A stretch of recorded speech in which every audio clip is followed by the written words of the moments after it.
Asianet serial ആരാധകർക്ക് വളരെയധികം പ്രിയപ്പെട്ട പരമ്പരയാണ് ഏഷ്യാനെറ്റിൽ സംപ്രേഷണം ചെയ്യുന്ന ചന്ദ്രകാന്തം എന്ന പരമ്പര. TRP റേറ്റിംഗിൽ 1-ാം സ്ഥാനത്തുള്ള ഈ പരമ്പരയിൽ ഇപ്പോൾ സുപ്രധാനമായ വഴിത്തിരിവുകൾ വന്ന് സംഭവിച്ചിരിക്കുകയാണ്. നന്ദ തൻ്റെ അന്വേഷണവുമായി മുന്നിലേക്ക് പോയതിനെ തുടർന്ന് ഒടുവിൽ സത്യങ്ങൾ മുന്നിലേക്ക് തുറന്നു വന്നിരിക്കുകയാണ്. പ്രിയയ്ക്കും അതുപോലെ തന്നെ വസന്തിനും ഒരു കുഞ്ഞുണ്ട് എന്നുള്ള സത്യം മനസ്സിലാക്കുകയാണ് നമ്മുടെ നന്ദ.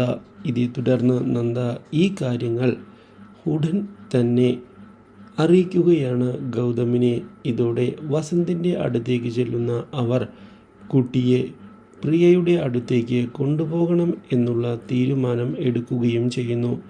പക്ഷേ വസന്ത് ഇത് എതിർക്കുന്നുവെങ്കിലും ഗൗതം തൻ്റെ സ്വാധീനം ഉപയോഗിച്ചുകൊണ്ട് കരുക്കൾ മുന്നോട്ട് നീക്കിയതിനെ തുടർന്ന് പ്രിയയുടെ അടുത്തേക്ക് പ്രിയയുടെ കുട്ടി എത്തിയിരിക്കുകയാണ്.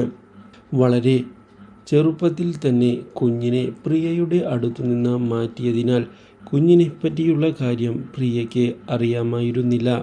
ഇതേ തുടർന്ന് വർഷങ്ങൾക്ക് ശേഷം തൻ്റെ കുട്ടിയെ കാണുന്നത് പ്രിയയെ ആകെ ഞെട്ടിച്ചു കളഞ്ഞിരിക്കുകയാണ്. എന്നാൽ കുട്ടിയെ തേടിക്കൊണ്ട് വസന്ത് പ്രിയയുടെ വീട്ടിലേക്കെത്തി വീണ്ടും പ്രശ്നങ്ങൾ ഉണ്ടാക്കുന്നു. Do like, share and subscribe.